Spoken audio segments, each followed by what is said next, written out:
I'm Curran Bhatia speaking to George Jakovic. George, how you doing? I'm great, Curran. How are you? I hope after all these years I pronounced your name correctly at least. You did. I would have told you you did, but yes, you were flawless. You're always flawless with your pronunciations. I'm trying, man. I'm trying. So we had, of course, Fury Wilder 3, epic, one of the best fights of all time. You worked in a lot of the pre-programming for this. So you saw these guys up close. You saw a lot of tape. What did you think was going to happen in this fight? Well, there's an old phrase that as the heavyweights go, so goes boxing. And boxing has proven that that's not always the case because the lighter weights there have been stretches where they've dominated boxing. But man, when the heavyweights are going good, that just makes the sport so much better. And to be honest, I didn't expect the fight that happened. Every fighter says they're in the best shape of their life. They're going to put their best.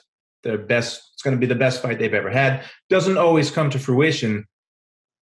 But what can you say? I mean, the heart that both guys showed, for a guy to get up off the deck like Wilder did and fight back, and then for Fury to do the same thing.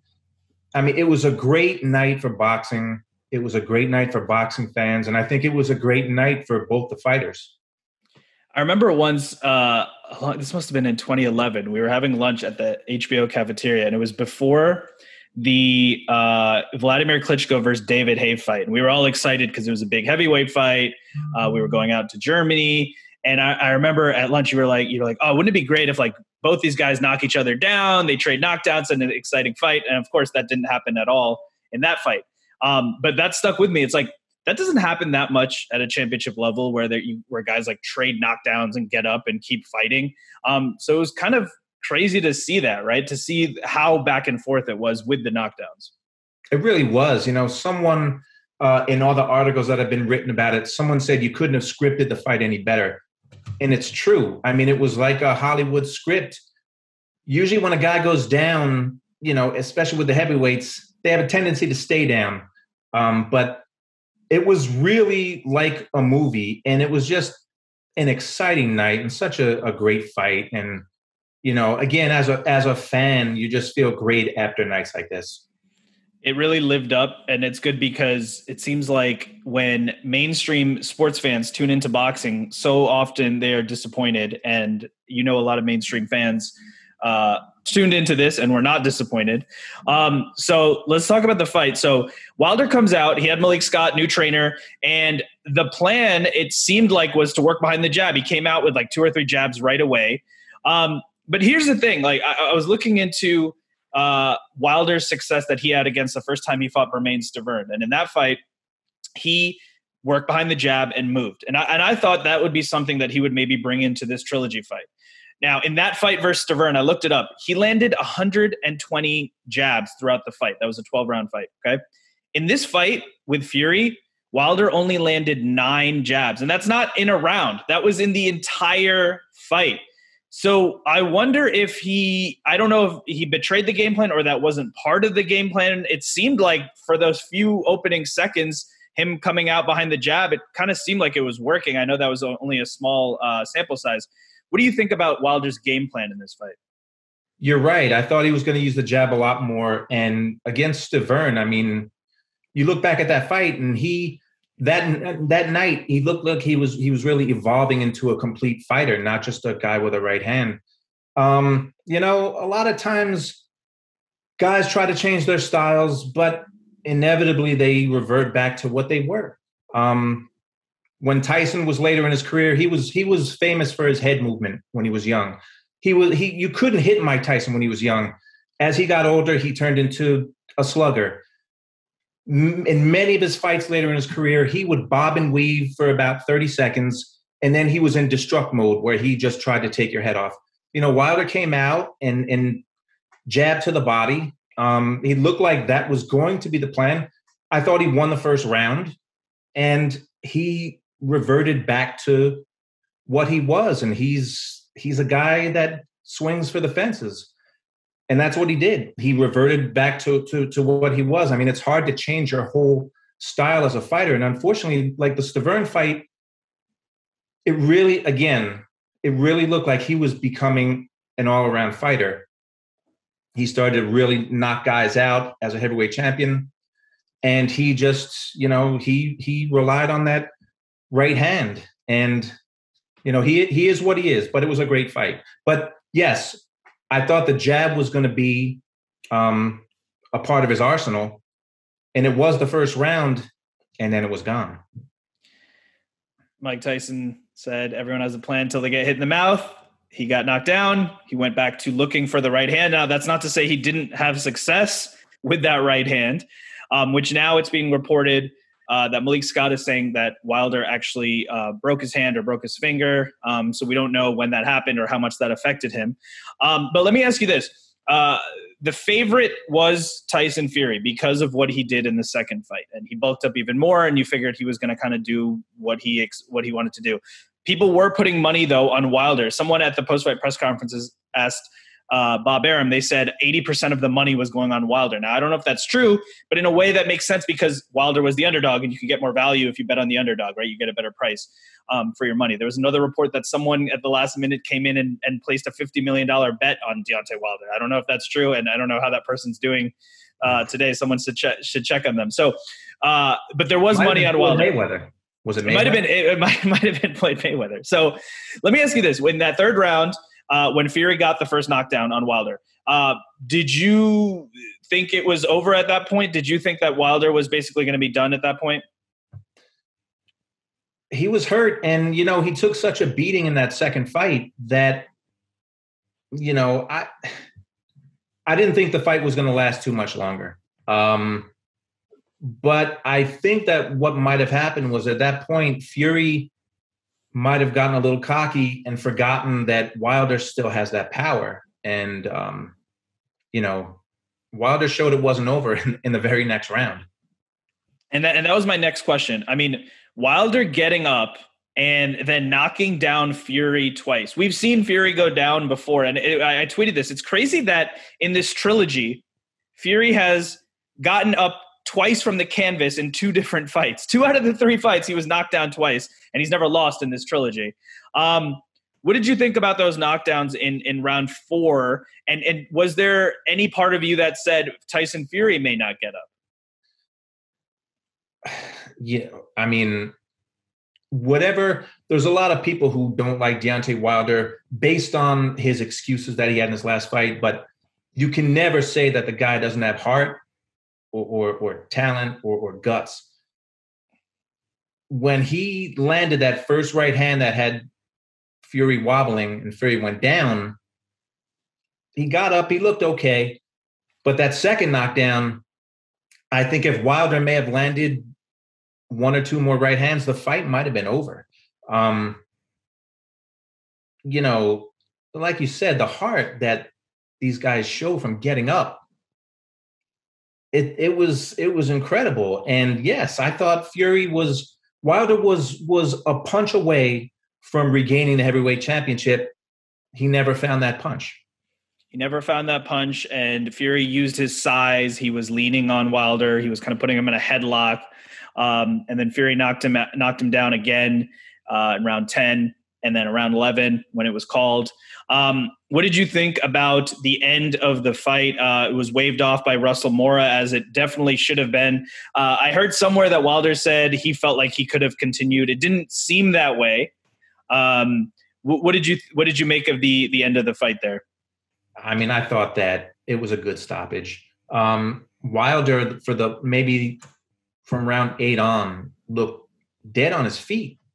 And I was surprised that it went into the 11th. Wilder, he put on, I don't know, 20 some odd pounds since the first fight.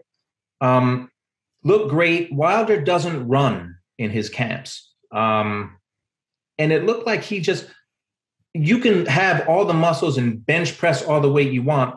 It doesn't mean you have endurance. And Wilder, look, I wasn't in his camp. He had a professor, Malik Scott, who looks like he's rounding in to be a really good trainer. He had Malik Scott with him. They had their game plan. They knew what they were doing. But from the outside, his stamina looked like it was a big issue. And you talk about the Stavern fight. The Stavern fight now, it's a different fighter. Stavern is not Tyson Fury. But Wilder's stamina seemed so much better earlier in his career. And I was surprised. Well, maybe I wasn't that surprised, but he had just such a lack of stamina those last few rounds.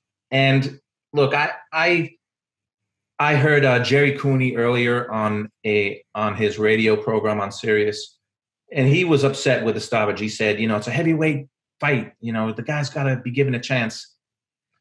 I think it was a good stoppage. And Jerry Cooney's always going to be on the side of the fighters, and I get it, but I think it was a good stoppage.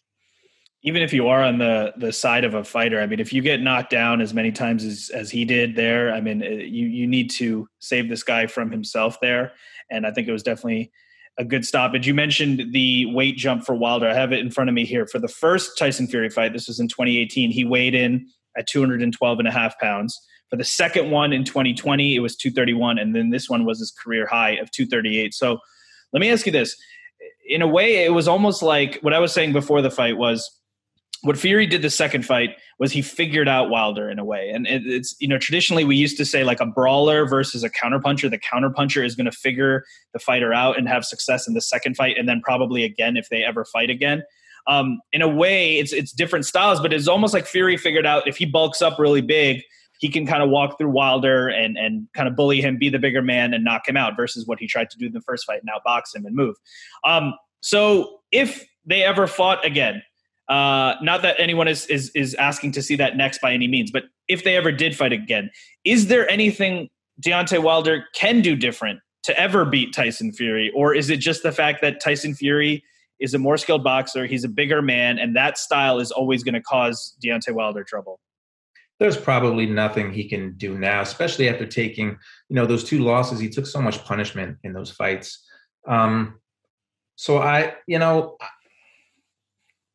If he somehow revamped his training program and had more stamina, because remember in that first fight, which was a draw, Wilder was 212 pounds, and I know Tyson got heavier as the fights went on, but besides that, that was maybe Wilder's best performance of the three fights. The third fight was certainly the most thrilling, but the first fight was probably his best performance against Tyson Fury.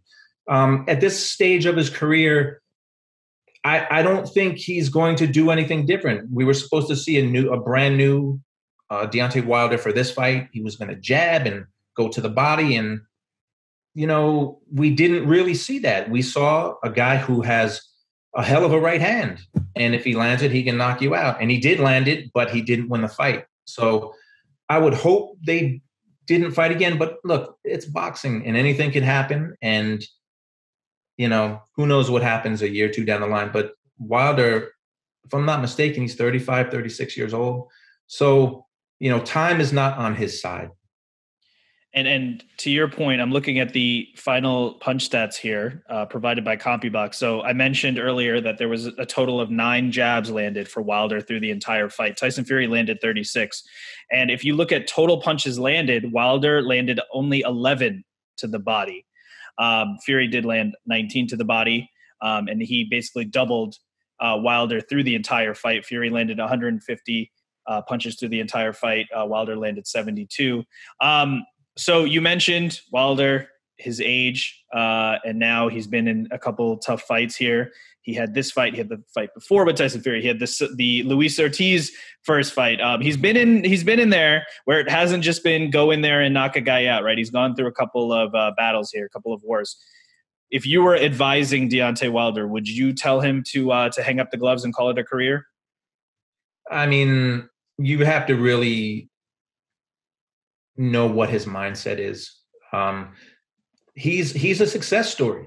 He didn't have much experience. He became an Olympian. He won a bronze medal, and he became a champion, and he started in the game very late. He's a multimillionaire. He's got a family. So, you'd have to really be on the inside to know what his mindset is. Does he really want to do this anymore? Because, this is a sport that we know if you have one foot out as you're fighting, bad things can happen. So, he is a grown man who can make his own decisions, and he's entitled to make his own decisions. As a fan, he's exciting to watch. but you'd have to really be embedded in his camp to make that kind of decision whether or not you would advise him to fight. Look, he seems to be healthy. Again, he's made money. He has a legacy in the sport. So what more can he do? He said his goal going into this fight was he wanted to get all the belts. I mean, it seems very unlikely that that's going to happen now. After the fight happened, I tweeted that any combination of Tyson Fury, Deontay Wilder, Anthony Joshua, or Usyk, any of those guys fighting each other, to me, I would want to watch it. Deontay Wilder obviously will need to get a lot of rest. If his hand or finger is broken, that's going to take a lot of time. Mentally, he might need a lot of time to come back from this. Tyson Fury definitely deserves some time to rest, celebrate. But he's going to want to make sure that he stays active because we know what happened when he beat Vladimir Klitschko. Mental health kind of took over. He ballooned up in weight and not consistently training was a tough thing for him at that time. So we'll see what he does next. We know that Joshua has triggered the immediate rematch clause with Usyk. So we suspect that Joshua will take on Usyk again in the rematch sometime soon. So with that said, if you were the manager for Tyson Fury or Deontay Wilder and they were both going to continue their careers and keep fighting, who would you want them to fight next? I mean, I would the big money. Well, the big money fight would have been Fury and Joshua. It's the fight everyone thought we were going to see until the courts took over and Deontay Wilder got this shot.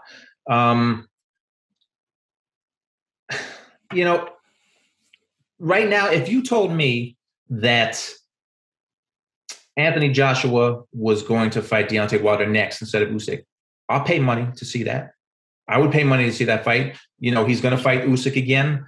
For Tyson Fury, Roy Jones said that the one fight that should not be made in boxing would be Tyson Fury and Usyk because of their styles. It wasn't a shot against either fighter, just their styles wouldn't mesh to make a good fight. But these guys want belts. They want to be unified champions. So we have to see Usyk and Joshua again, but I would love to see Fury against Joshua. I would like to see Fury against Usyk. Sorry, Roy. I mean, it's for all the belts. And look, Deontay Wilder is always going to make an exciting fight, but I don't know if I was his manager, again, you'd have to see where his head is. I honestly don't know who I'd want to see him in there with next, but I would pay to see him and Anthony Joshua. Yeah, I mean, I think there's so many interesting matchups possible. I mean, I guess Tyson Fury will sit back and see what happens between the Joshua-Usyk fight. If Usyk wins, then maybe we can make that fight just to have that undisputed four-belt champion, which hasn't happened in the modern four-belt era in heavyweight. Or maybe if Joshua wins, I don't know if Usyk has a rematch clause in that fight to say now we have to have a third fight.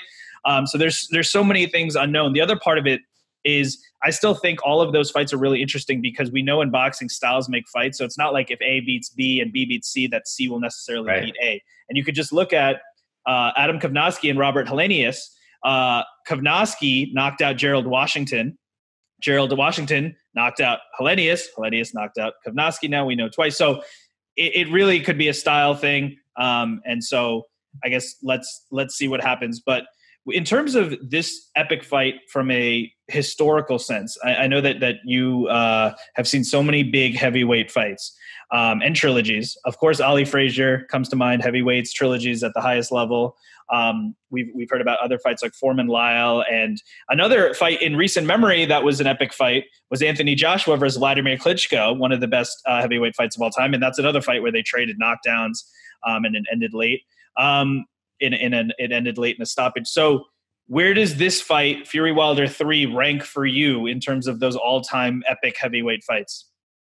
I mean, as far as fights I've seen, it's one of the most exciting heavyweight title fights I've ever seen. Holyfield Bowl 1, while it didn't have all those knockdowns, Holyfield was knocked down, but it had, momentum shifting back and forth, and both guys just, what made this fight special is that they put it on the line, and it doesn't always happen, especially in big fights. And both guys did this. If Deontay Wilder would have stayed down on that first knockdown, people would have said, well, yeah, he's washed up. He's washed up. He took a beating in that second fight and he's done. But he got back up and he knocked Fury down twice. If Fury stayed down, it would have been just this incredible comeback of Deontay Wilder on the brink of destruction, and he comes back.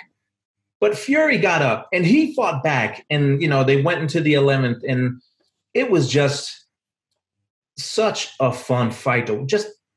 You pay your money for these fights and you hope you get a good fight. I don't think anyone expected what happened on Saturday night, but it was one of the most exciting heavyweight title fights that I've ever had a chance to see. Man, what a great night. Again, you pay your money, you want to see something good. And the whole card was actually entertaining. And what was great about this was the most entertaining fight was the one fight you paid for, that main event. So it was a great fight, Curran. It was a great fight.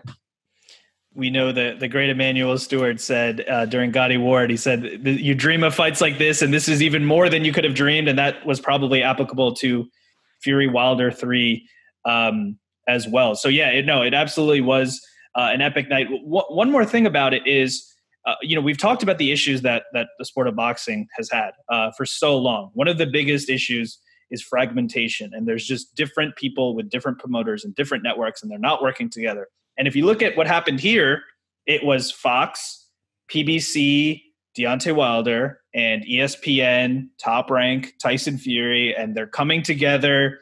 They're working together for this massive event. We know the third fight was contractually obligated, and Fury had other plans. But at the end of the day, they all worked it out. Programming that we both worked on was on both Fox and ESPN, which is great. The announcers was like a hybrid for the best of the best from both. So that's something that, hopefully people can look at and say, hey, why don't we do more of this, reward the fans, make big events, make a lot of money, but also give a great product. What do you think about that as a concept, promoters and networks working together, and anything else you want to add that the sport of boxing can do to hopefully have more events like this? It's pretty simple. Boxing fans want to see great fights. That's all. They don't care who's with what promoter, who's with what network. It's a pretty simple, in theory, a simple equation. You put the best fighters against each other. Sometimes you're gonna get great fights. It's been done throughout history. ESPN and Fox did it. Showtime and HBO back in the day, they did it several times for big money fights. It can work. Unfortunately, there's politics and there's greed. But hey, look at Saturday night. Gee, look what happened when you had these two top heavyweights fight each other on different networks with different promoters. They put on a fight that people can't stop talking about. So you would hope that the powers that be learn from this and that it happens more in the future. But this is boxing, and there's not much logic when it comes to boxing. But when the best fight the best, sometimes special things can happen.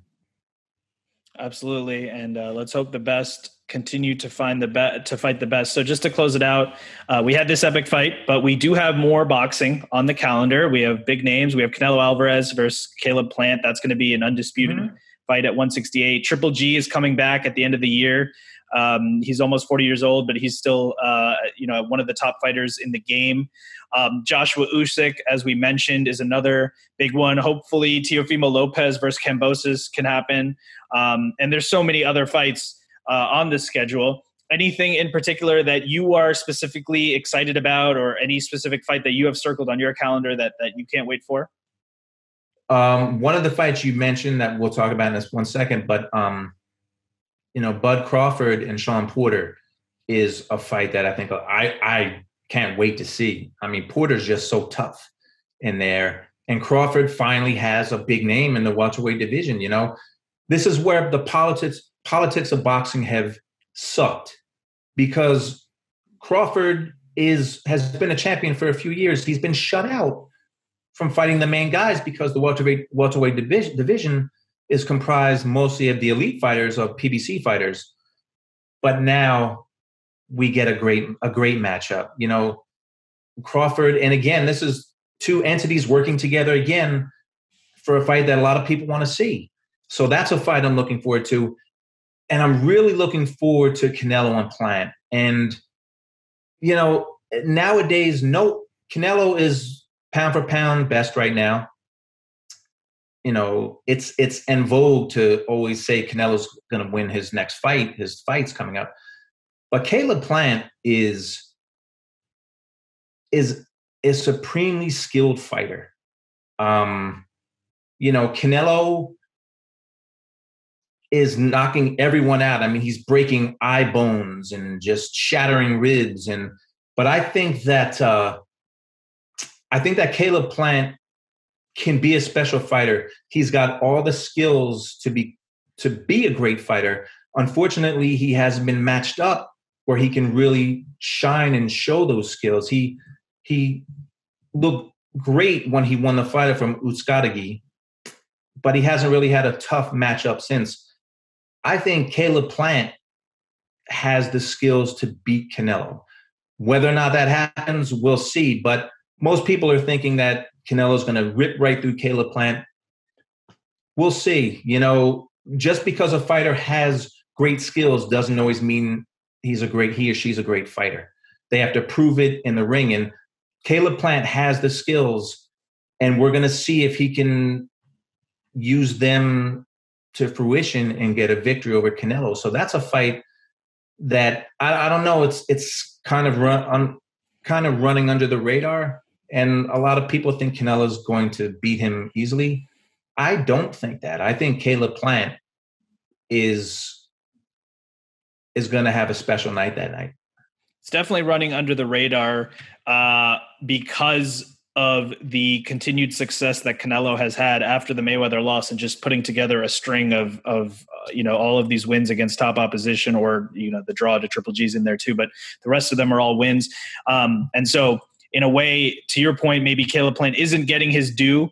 I personally think Canelo Alvarez is going to pull that out, but before I let you go, let me put you on the spot a little bit. So let's get your official predictions there. You spoke about Canelo Plant. What's your official prediction on Crawford versus Porter?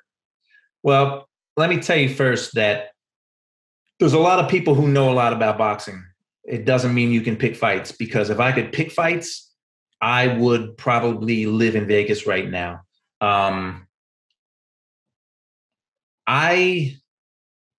I think Plant's going to pull this one out. I think Plant's going to win a decision. And for Crawford Porter, what are you thinking for that one? You know, Crawford hasn't really had big tests at 147. And Sean Porter has. I don't know. That to me is really a 50-50 fight. Crawford's another guy, like, he's just got these immense skills, and Porter's so tough. It seems like it's such a clash of styles that is going to prove to be a great fight. But that fight, to me, that's a pick'em fight. But I can't wait to see it. A lot of good fights coming up, and we're on the heels of another epic trilogy fight, and that was a great fight in Fury versus Wilder. George, thanks a lot for breaking it down. Thanks for the time, and hope to keep talking boxing with you, man. Sounds good, Curran.